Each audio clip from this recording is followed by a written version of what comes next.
Zdaj pa začenjam našo prvo okroglo mizo, kjer bom s sogovorniki razpravljala o njihovi osebni izkušnji, kako so utrpeli okvaro sluha. Izvedeli boste tudi, kaj svetujejo, kako se zaščititi pred negativnimi učinki hrupa. Prosim, da prižgete video in mikrofon Jan, Tadej, Boris, Dare in Sebastian.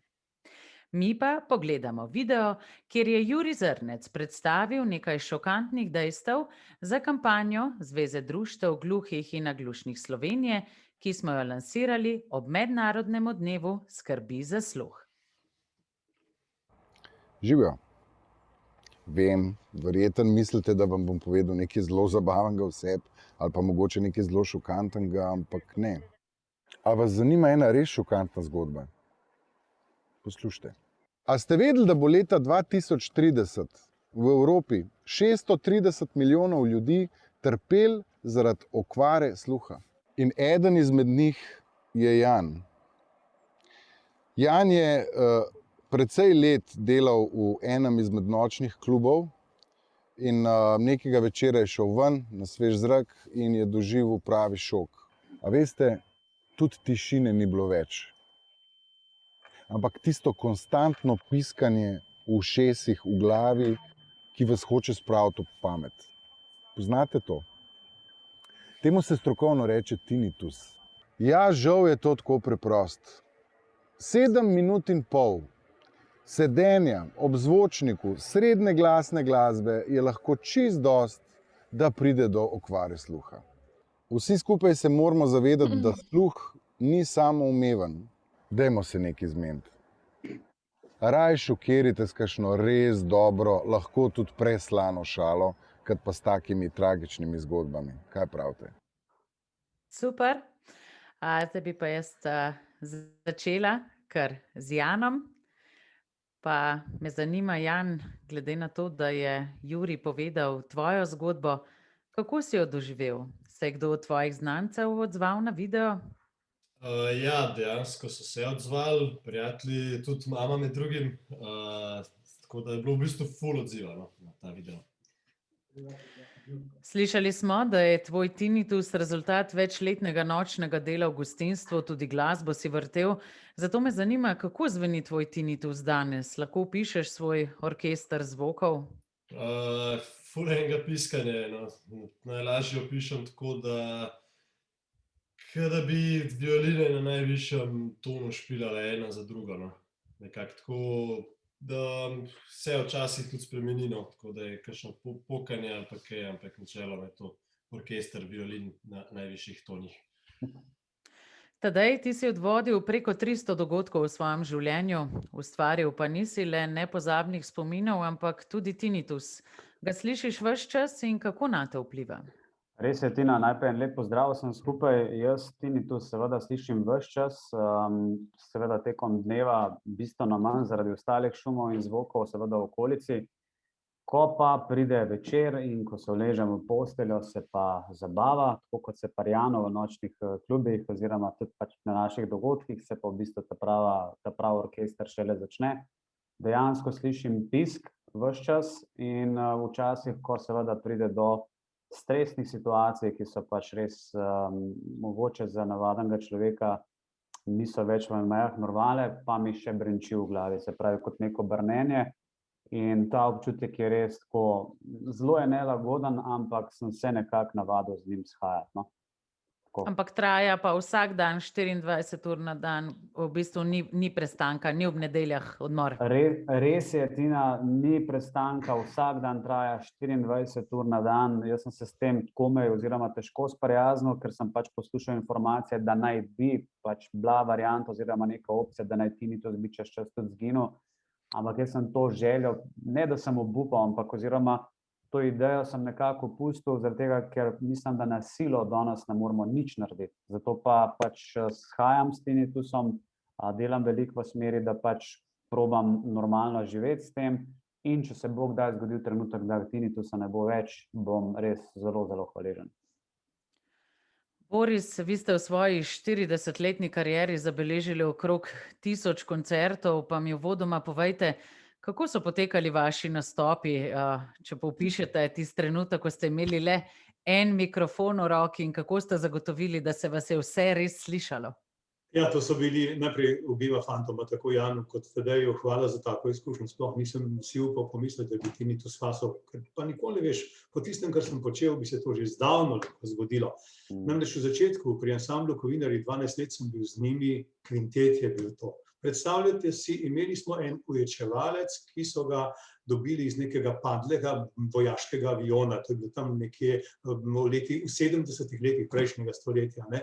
In dobesedno, jaz sem imel tak tisti kockasti AKG mikrofon, z leve strani mi je na to vhod trobil trobentar, z te strani klarinetist, z desne strani, in z moje desne strani pa še proti, takole sem se moral držati proti harmonikarju, da se še njega kaj slišali. In to smo igrali recimo v hali komunalnega centra v Domžalah pred dvorano za 3000 ljudi. In tam je bila norišnica, kot se temu reče, zvočna norišnica. Jaz sem mislil, da glasba ne more biti hrup, ampak verjetno je lahko, kot sem slišal, tudi glasba hrup. In težko je bilo zagotoviti prave razmere, da ste slišali, da si sam sebe slišal in da so te ljudje lepo slišali. To ni bilo enostavno. No, drugače pa pri meni se je začelo, kar se hrupa tiče kot glasbe, ne? V enem ansamblu Jaguarji, to je bilo pa noro. Garažni bend, dva največja FBT-ja, taka potavžen tvatov, jaz pa pevec in to nismo peli, kaj ste pop na planincah, ampak smo peli I see the bad moon rising in pa zadnji na kitaro. In to dejansko se sprašujem, kako da sem šele pri starejših letih, recimo tam po 60-ih ugotovil, da ravno najbolje pa res me ni slišati, no, tako čisto po domače. Nadaljujemo pa z Daretom. Lepo prosim, povejte mi, kaj ste po izobrazbi in kakšno podjetje ste imeli nekoč, skrbeli ste za zvočno opremo na koncertih, celo državni zbor ste opremili s tehnologijo, da se poslanci lahko slišijo. Ja, torej diplomiral sem na elektrofakulteti in to prav z področja elektroakustike. Že v času študija pa sem bil tudi šef tehnične službe Radio Študent, vmes tudi producent ansambla Buldožer in potem smo imeli zelo močno ojačevalno skupino in smo po celi takratni Jugoslaviji ozvočevali največje koncerte. Tako da imam kar nekaj izkušnji iz tega, moram priznati, da na srečo sicer v tistih velikih jakostih nisem kaj posebej uglušal. No in nadaljevali pa smo potem za izdelavo audiosistemov tako za vsa gledališča, kinodvorane, koncertne dvorane, športne dvorane in tako naprej, tako da smo na nek način omogočali tudi uporabo hrupnega zvoka, kajti zvok je lahko isti zvok, lahko pa je hrup.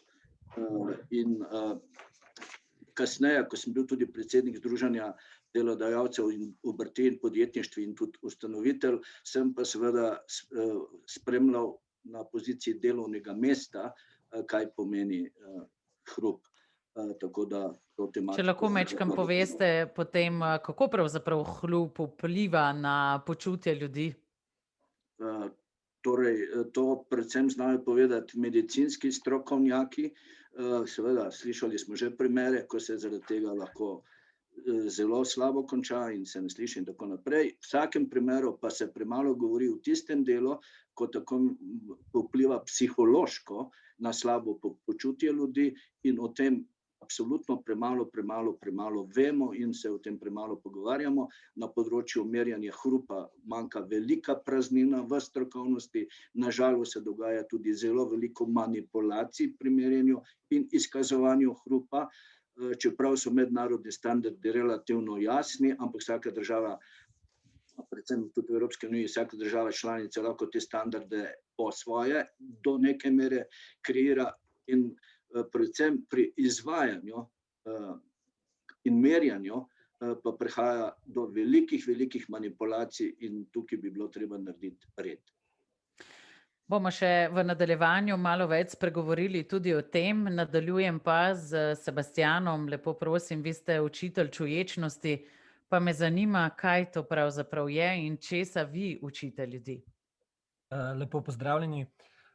Čuječnost lahko bi opisal kot neko stanje namerne prisotnosti tukaj in zdaj. V tem trenutku nam pomaga nekako opazovati in tudi sprejemati naše misli, čustva, naše doživljanje.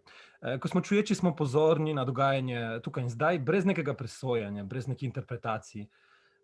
Sam pojem čuječnosti izhaja z budistične prakse, ampak v našem zahodnem svetu je tu znanstveno dokazana metoda, ki daje sicer poudarek na ta doživljajski element, torej vsak posameznik, ki se ukvarja s čuječnostjo, naj bi vsakodnevno izvajal vaje, meditacije, pa neke druge vaje v vsakdanjem življenju, o katerih bom kasneje povedal. Je znanstveno dokazano, da je redno prakticiranje čuječnosti, da vpliva na zmanjšanje stopnje stresa, vpliva na občutek anksioznosti, na depresivnost. Sicer velikokrat se govori o tem, da je čuječnost mogoče neka tehnika sproščanja, ampak jaz bi rekel, da to je, da oseba, ki prakticira čuječnost, naj bi prišla v stik s samim seboj na bolj poglobljen način. To pomeni, da se bo soočila taka oseba tako s prijetnim kot z neprijetnimi občutki, ne. Torej, v primeru neprijetnih občutkov bo se srečala tudi z bolečino, občutki tesnobe in na ta način v bistvu se bo urila, da bo se soočala mogoče, tudi da bo poskušala sprejeti na drugačen način neprijetne situacije v siceršnjem življenju. Tako da to tako na kratko bi povedal, to učimo ljudi. Hvala za zdaj. Jan, mene pa zanima, če ima še kdo v tvoji družini tinnitus. Ja, ima moja mama. Ona ga je pa v bistvu dobila, ko so jih iz pisarne premaknili dol v bistvu proizvodno halo, kjer je bil tekoči trak. Tako da v bistvu, ko so se pogovarjali, rekla, da je mesec trajalo, pa je pa v bistvu dojela, da je ta šum tekočega traku v bistvu se nastal tudi, ko pride domov, tako da tudi ne piska. Kaj pa nam lahko poveš še, kako tinnitus vpliva na te v vsakdanjem življenju? Si zaradi njega utrujen? Kako se počutiš? Ja, dostikrat sem utrujen, predvsem zato, ker dostikrat se ne da zaspati. Tudi čez dan je velikokrat zoprno, ker se ne da fokusirati na zadeve, razmišljaš vsake toliko o tem, pač, da ti piska. Ampak načeloma se da čez to, ampak je glih to, ker se moraš tako bolj truditi, da bi to dal na stran, da ne bi o tem razmišljal, je pol zna biti utrujajoče, no. Tadej, kakšna je pa tvoja metoda preživetja s tinnitusom, ki ti pomaga? Nam lahko opišeš svojo rutino? Seveda, z veseljem in verjamem, da bo tudi komu pomagala, mogoče pač en tak zanimiv nasvet, kako sem se s tem sploh spoprijel, predvsem na način, da sem to sprejel in potem začel enostavno svojo zdravo rutino. Pa če na kratko opišem, izgleda takole: zjutraj, ko vstanem, najprej sledijo 3 serije Wim Hof metode dihanja. V bistvu so to neke dihalne vaje sproščanja, ki napolnijo telo pač s pravimi, bom rekel, energijami, če se lahko tako izrazim, tudi kisikom. Potem sledi joga za raztezne vaje, da se pač telo še majčkeno bolj aktivira. Zatem sledi tudi trening, sicer ali je to v fitnesu ali je to v naravi, tek, kakorkoli že. Takoj zatem sledi tuš, seveda na koncu, ko se stuširam, sledi v bistvu ledeni tuš, spet po metodi Wim Hofa, zaradi tega, ker seveda to sprošča spet določene zadeve v telesu in procese, ki pač telo nabustajo oziroma ga pač napolnijo z res dobro energijo. Sledi zdrav zajtrk in pa priprava na delovni dan. In jaz mislim, da je v življenju oziroma v teh situacijah, pa ne samo pri tinnitusu, ključno to, da si pač ljudje pripravijo neko življenjsko rutino, ki že takoj na začetku dneva postavi pač oziroma jim postavi nek temelj. In ko pač ti začneš ta svoj ritual oziroma dan z ritualom, ja, težko te bo sploh katera situacija vrgla s tira. Seveda pridejo tudi trenutki, ampak mislim, da kdor je seveda v svoji rutini, je veliko bolj močnejši in pripravljen na kakršnekoli izzive, tudi tinnitus. Tako nekako. Boris, povejte mi, prosim, ste v času svoje kariere kdaj razmišljali o tem ali pa se je govorilo sploh kaj o tem, da bi se vam lahko okvaril sluh Med muzikanti. Ja, med če glasbo? sem čisto iskren, takrat, ko zapoje glasba, takrat, ko se recimo, predstavljajte si recimo na Oktoberfestu 3000, 4000 ljudi v tistem platnenem šotoru, rjovajo drug čez drugega, tudi ti imaš že 2 pera, nekje tam pripravljena, 2 piva, ne, imaš pripravljena. In takrat ne razmišljaš o tem, kako je to na glas, ampak takoj na glas že samo rjovenje ljudi, da ne govorim, to je bilo res rjovenje, potem pa še glasba na glas in vse ostalo na glas in en sam na glas. Recimo, takrat sem se pa prav strašil 9 let nazaj, ko sem bil pri Slovencih v Avstraliji, v Sydneyju, v njihovem klubu v Sydneyju z skupino 3 deklet, to so bile zapeljivke, pa jaz 4, in smo naredili fešto in so imeli čisto novo zvočenje. Seveda, kako pa drugače, probali so na nas, na glas. In to je tisto, kar sem vesel, da se mi ni zgodilo kaj takega, o čemer danes govorimo. Ker, poglejte, takrat smo imeli en potenciometer pa en mikrofon. Takrat si dal, kolikor zdal na glas, recimo v kakšnih slušalkah v šestih, tako kot zdaj, ko ima vsak svojo glasnost, o tem ni bilo govora in mislim, da tudi takrat, ne vem pa kako je danes, mislim pa, da so bolj ozaveščeni, razmišljajo o tem, da ni dobro preveč na glas. Dare, povejte mi, vi ste v enem trenutku se odločili in prodali svoje podjetje in začeli z čisto novo dejavnostjo, ustvarili ste kmečki turizem v svojem domačem kraju, pa me zanima, ali imate tam mir za izvajanje dejavnosti? Res sem prodal podjetje avstrijskemu partnerju, no, zdaj delam v bistveno manjšem obsegu, skupaj še z oddelkom na inštitutu, pa s fakulteto na nekem portalu multimedijskem za repozitorij audio-video vsebin, tako da sem še vedno zvest audio. Kar se pa kmečkega turizma tiče, imam pa zelo slabo izkušnjo, kajti na sred podeželja je proti vsem standardom, proti vsem pravilom, pač iz neke žage za dopolnilno dejavnost nastal cel industrijski obrat, sred neodgovornega dela načrtovalcev prostora in občinskih mož, in seveda je projekt ogrožen iz naslova hrupa, kajti ljudje, ki bi prišli v prestižen kmečki turizem, si želijo miru, ki ga seveda povsem pokvari torej nelegalen industrijski obrat. Torej hrup je lahko povsem uničujoč, predvsem ga je treba gledati v kontekstu, kje se hrup pojavlja. Povsem drugo je v sred mesta, povsem drugo je tam, ko pričakuješ povsem jasno tišino. Sebastian, kaj vi opažate pri svojem delu? Zakaj ljudje pridejo k vam in koliko časa traja, da začnejo čuječnost prakticirati vsak dan? Tukaj bi se navezal na gospoda Dareta, tudi k nam v Društvo za razvijanje čuječnosti ljudje pridejo s tem namenom, da najdejo mir, v bistvu samo drugačen mir v sebi. Si želijo vzpostaviti nek drugačen odnos s sabo, doživeti neko spremembo, mogoče izpostaviti nek drugačen način delovanja, ki bi jih podpiral v vsakdanjem življenju. Računa, da dobijo neko konkretno strukturo, neke odgovore v čim krajšem času. In sicer bi rekel, da kot pri vsaki obliki dela na sebi v psihološkem smislu spremembe se ne zgodijo čez noč in na enak način.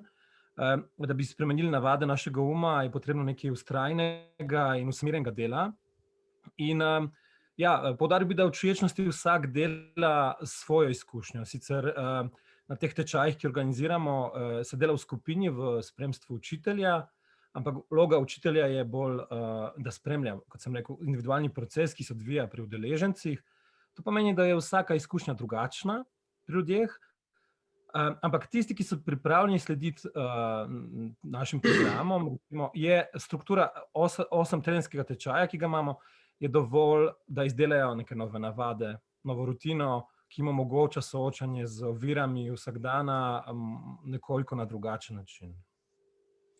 Jan, kaj pa ti priporočaš mladim, kako naj skrbijo za sluh, da ne ponovijo tvoje zgodbe?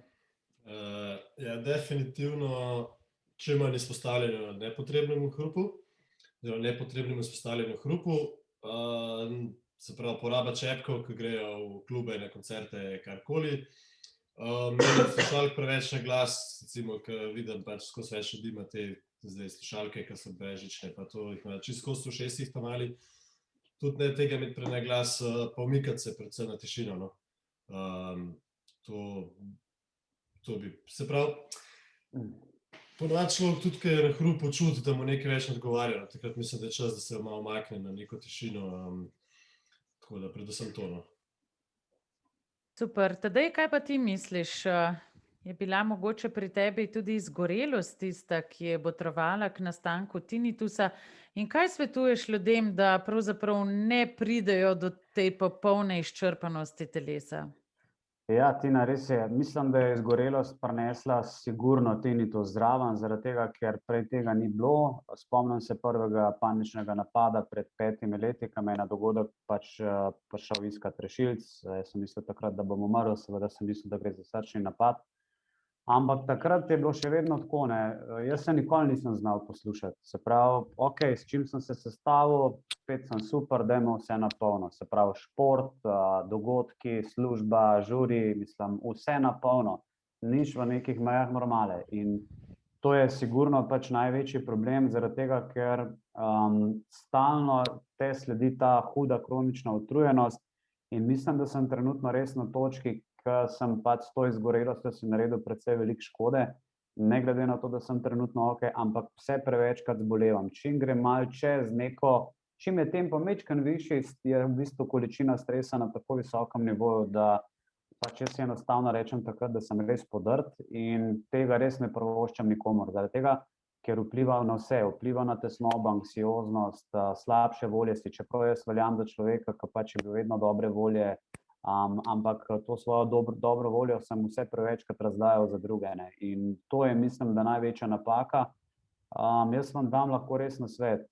Dajte poslušati sebe, pa ne razdajajte sebe za vse ljudi okoli vas in zapomnite si eno stvar, niso vsi ljudje okrog vas vaši prijatelji, ampak so vampiri, ki želijo od vas samo energijo, zato da se bodo oni seveda nabustali oziroma napojili s to energijo. Medtem ko bodo šli oni domov, bodo šli zelo veseli, vi boste pa dan prišli izpraznjeni. In to se je pri meni zelo poznalo na dogodkih, kjer so me oziroma vsi pač prodirali v moj osebni prostor, jaz sem imel pa takrat slabe vesti, če komu nisem pač namenil pozornosti, seveda iz leve, desne, gor, dol, levo, pač skratka, takrat sem pač dojel, da če ne bom nekoga pozdravil, da pač sem jaz slab človek. Se pravi, jaz sem samega sebe v bistvu v to prijel. V bistvu ljudje niso toliko krivi kot sam, ker jih ti pustiš blizu, ne. Se pravi, ni okej, da pač obsojamo ljudi. Logično, da pridejo do tebe, ne, ampak ti pa moraš postaviti eno mejo. In mislim, da je na kratko in da na to lahko rečem, meja tista, ki jo morate postaviti, se pravi, do koga pristopate, pa komu boste dali energijo. Tako. Se mi zdi to v današnjem hitrem svetu, kjer smo ves čas razpoložljivi in imamo kup delovnih obveznosti, to je izjemno dragocen nasvet. Naj lepo prosim spomnim, spoštovani udeleženci, da lahko zastavite tudi svoje vprašanje sogovornikom, zapišete ga v rubriko Q&A. Jaz pa medtem, Boris, prosim, da mi vi poveste, ste si zanikali okvaro sluha? In kaj je bil tisti odločilni moment, da ste le odšli poslušni aparat? Ja, absolutno zanikal in ne priznal, ne, ker enostavno človek je pač tak, ko ima slab vid, da nov okvir, pa reče, nekako je lep. Ko bi bilo treba iti poslušni aparat, ne, sem pa zdaj ugotovil, da sem šel dejansko na tako mesto poln, da pogledajte, dele ga recimo imam, pa se ga nič ne vidi, ne, za ušesna dva aparata, zato ker je bilo potrebno.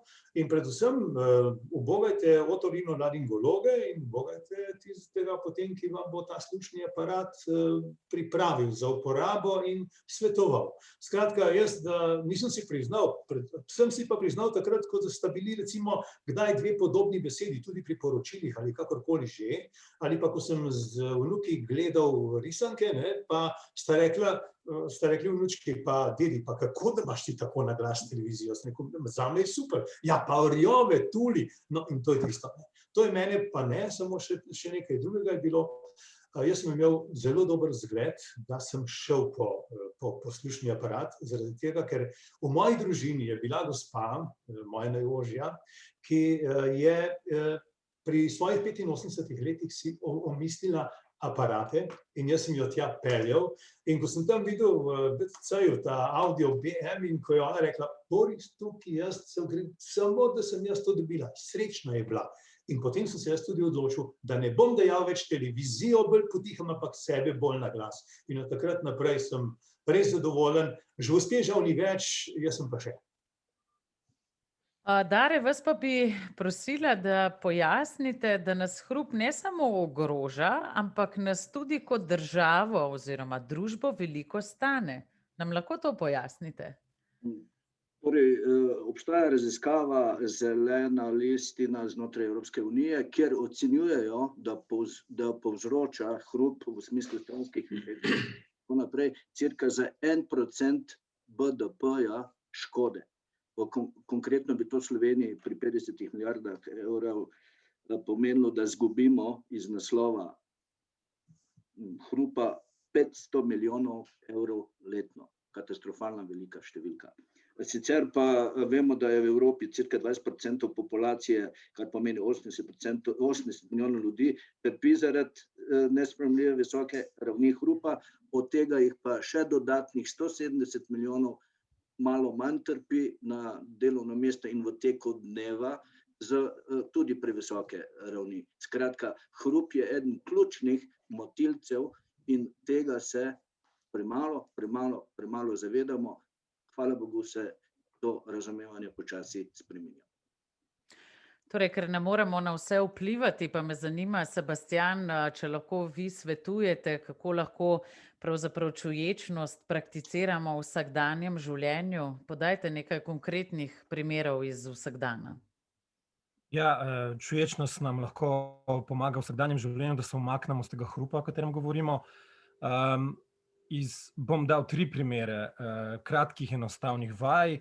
Zjutraj vstanemo in se odpravimo v kopalnico, vzamemo zobno ščetko in se začnemo umivati zobe.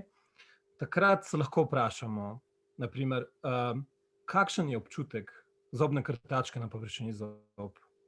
A lahko prepoznam, kakšen je občutek v telesu, na primer na mišicah obraza. Mogoče lahko zaznam vonjave, ki se sproščajo ob umivanju zob. To bi bila ena vaja. Drug primer je povezan z odnosi z drugimi ljudmi. Prepiri, konflikti so sestavni del odnosov, kot vemo vsi, ne? In vas vabim, da si vzamete trenutek po prepiru z bližnjo osebo, da ste za trenutek takrat sami in poskušate opazovati svoje misli. In se takrat vprašajte, kaj mi sporočajo? A jim lahko verjamem?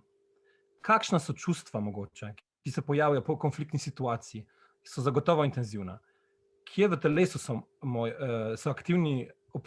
aktivne občutke, ali v enih delih telesa so bolj prisotni, drugih pa manj. In tretji primer je povezan z opazovanjem okolja. Se vozimo s kolesom, a lahko zaznam mogoče zrak okrog sebe, kakšna ima kvaliteto ta zrak? A je topel, hladen, prijeten, ali mogoče neprijeten? Se lahko osredotočim mogoče na zvoke v okolici, ali slišim bližnje, slišati tišino vmes, kakšen je mogoče občutek, ko pritiskam na pedala, kako zaznavam svoje telo v tem gibanju. Tako da, to so taki zelo enostavni primeri čuječnosti v vsakdanjem življenju. Ali to, Sebastian, pomeni tudi, da moramo kdaj pa kdaj tudi telefon odložiti, ga pospraviti čvrsto v torbico in izklopiti, mogoče za Tadeja? Ja, sem že takoj začel kimati. Izklopiti vsa obvestila na telefonu, je ta večna razpoložljivost okej za čuječnost? Absolutno ne. Mi v čuječnost spodbujamo to, da delamo eno stvar naenkrat. Ko režeš čebulo, reži čebulo. Ko se pogovarjaš po telefonu, se pogovarjaj po telefonu. Multitasking nas potisne v to brezno anksioznosti in nemira. Dober odgovor sem jaz zdaj dobil. Ja, sej to, da je tole vprašanje je bilo tudi zaradi tebe.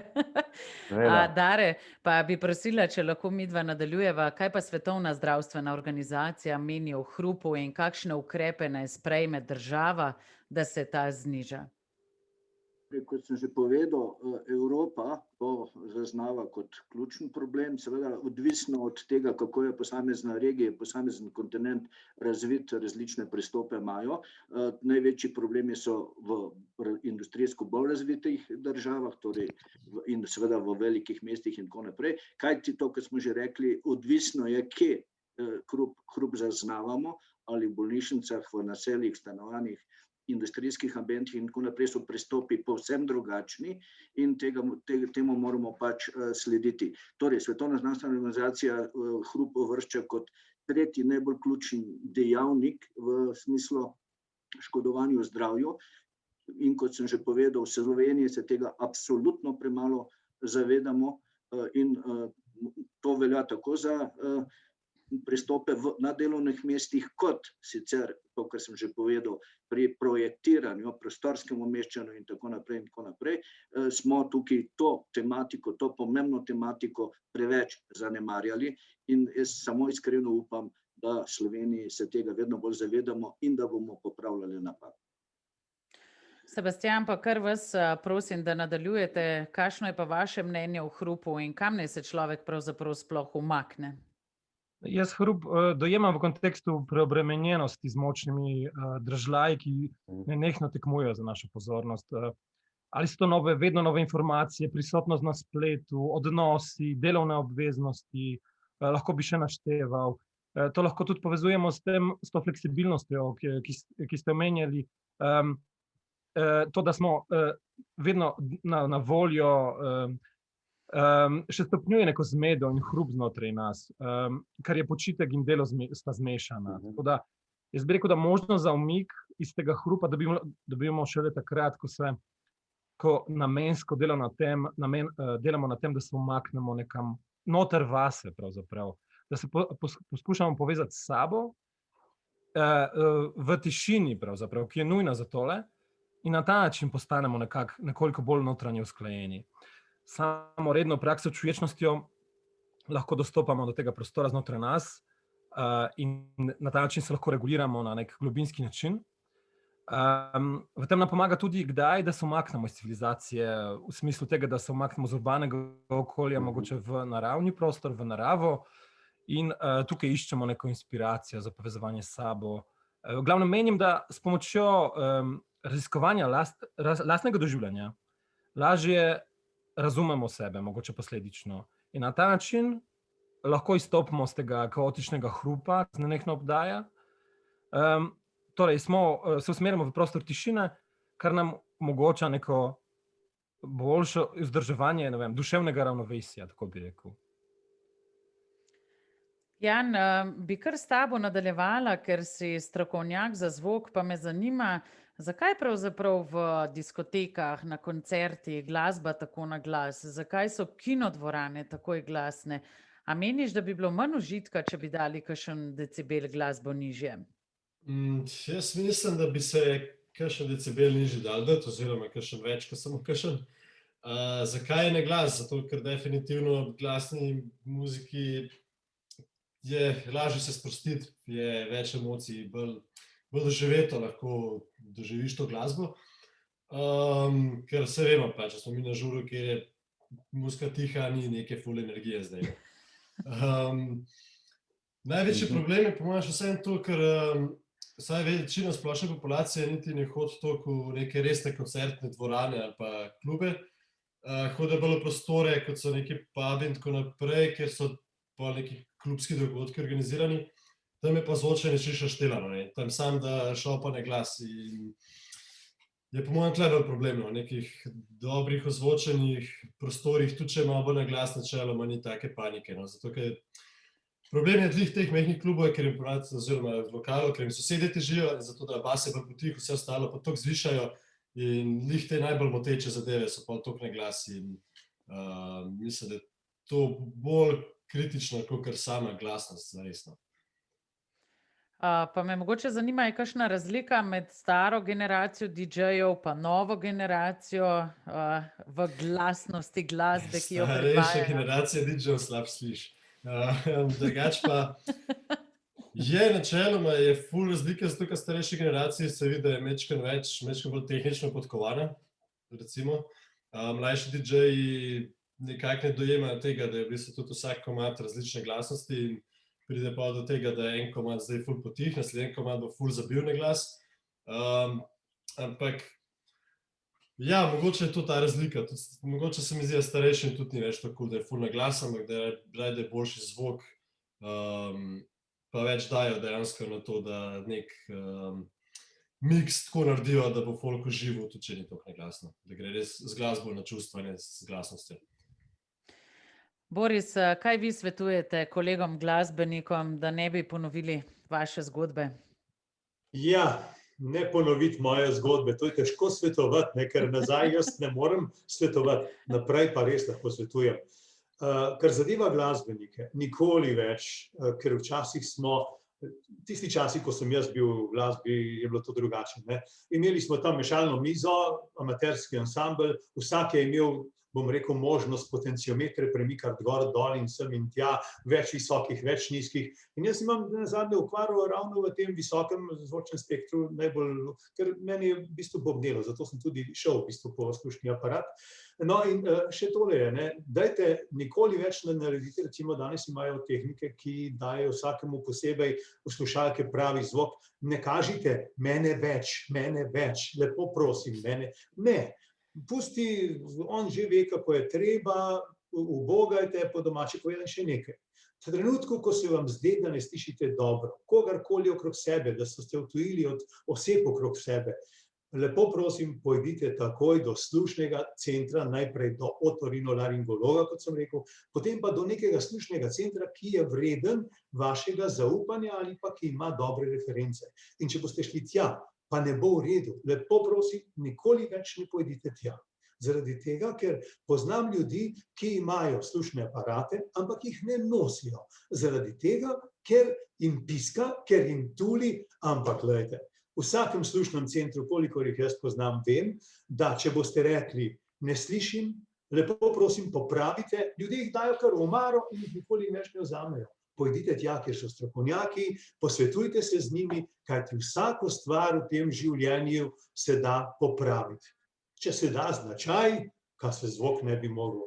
Torej, uživajte in pojdite po pomoč. Tadej, na kratko, lepo prosim, česa je tebe tinnitus naučil, nekaj si že povedal, pa vseeno bi še me zanimalo, če mogoče je med nami še kdo, ki trpi za tem fantomskim zvokom. Kakšno je tvoje mnenje o vedenjsko-kognitivni terapiji? Ja, najprej bom odgovoril na vprašanje, česa me je tinnitus naučil, in sicer to, da se končno lahko slišim, to sem sicer že večkrat tudi poudaril. To pomeni, da takrat, ko se ne znaš poslušati, očitno se moraš prekuriti, da se potem lahko preko nekega zvoka v glavi slišiš in rečeš, ok, zdaj pa dovolj. Sebastian je pač prej res zelo dobro povedal par stvari, jaz sem totalni multitasker, se pravi, tudi na snemanju zadnjič, ko smo bili, prva stvar, ki je bila telefon v roko, pa gremo snemati, skratka, res ta nasvet, ki ga je tudi Sebastian imel, sicer ga tudi sam pač probam se naučiti, da pač delam eno stvar, ker jaz sem klasični primer nekoga, ki ima 6000 strani odprtih na internetu, se pravi sporočila, maili, skratka vse in mislim, da doživlja že takrat neko anksiozo, ki te pripelje pač tudi do izgorelosti konec koncev, seveda pa kognitivna metoda absolutno je priporočam zaradi tega, ker se mi zdi, da človeku da tiste prave smernice, kako sploh s tinnitusom shajati, pa predvsem to, da zaradi tinnitusa ne obupati. To je pač nek pisk v glavi in ne tumor, kot pač sem ga jaz takrat mislil, oziroma pač, da ga imam v glavi. Skratka, verjamem, da je pač kognitivna metoda tista, s katero lahko res svojo življenjsko pot nekako normalizirate, da pač ne gre po neki poti, ki pač ni normalna za normalnega človeka. Tako. Zanima me še, Jan, ali ti razmišljaš, da bi mogoče zamenjal poklic ali se bomo še zabavali po tvojimi toni v kakšnem klubu? Itak, že zadnje leto itak ni bilo druge, kakor pač zamenjati to okolje. Načeloma ful rad, če vseeno to delam, sem se sicer umaknil že prej iz tega nočnega življenja, nisem več delal v nočnem klubu, razen zelo občasno. Kaj bo pa prihodnost prinesla, pa ne vem, no. Po mojem, da itak, kar se nočnih zadev tiče, vsak enkrat prestar recimo tudi ratano. Ampak jaz mislim, da ne morem se preveč na to rad, da bi se umaknil tega, definitivno bom pa čuval svoj sluh naprej, da se pač še kaj hujšega ne zgodi kot ta tinnitus, ki mi je zdaj čisto porasel k srcu. Okej, me veseli ta izjemna pozitivna naravnanost in odnos do tinnitusa. Sebastian, za konec, veliko smo slišali o čuječnosti, pa mogoče še ena taka spodbuda, zakaj je pomembno, da naj vsi mi delujemo čuječe. Pardon, jaz sem imel nekaj težave z internetom. Bi se tukaj navezal mogoče na Tadeja, ki je prej rekel, omenjal to pomembnost sprejemanja sebe. To je, se mi zdi, en temelj čuječnosti, da nas uči nekako. To je moja izkušnja sprejemanja sebe z vso nepopolnostjo, fizično, karakterno, karkoli, ne. Ampak po drugi strani tudi se mi zdi to, da delujemo čuječe, je pomembno, da se sploh zavedamo, kaj se dogaja v nas, kakšne so naše globinske motivacije, kaj si zares želimo, zakaj. Čuječe delovanje je pomembno tudi zaradi tega, da nekako na drugačen način delujemo v svetu, v odnosih z drugimi ljudmi, z okoljem, da se zavestno odločamo, zakaj, na kakšen način želimo biti aktivni, v kakšni obliki. Bi še samo za konec dodal, da praksa čuječnosti nam lahko pomaga povečati sposobnost uravnavanja čustev, soočanja s stresom, z anksioznostjo, s težavami, ki se pojavijo ob depresivnosti. Ko smo bolj prisotni v svojem življenju, v odnosu do drugih, lahko takrat tudi sprejemamo boljše odločitve, bolj razumemo svoje čustva in na drugačen način se lahko vključujemo v življenje. Naj bo to ena dobra spodbuda vsem nam, torej hvala lepa, spoštovani sogovorniki, za vaše dragocene zgodbe in nasvete. S tem zaključujem našo prvo okroglo mizo. Hvala lepa, da ste z nami delili vse te pomembne poglede na vlogo hrupa na življenje ljudi. Preden pa nadaljujemo, se lepo prosim, ugasnete sogovorniki prve okrogle mize. Hvala. Lepo se imejte. Srečno. Enako.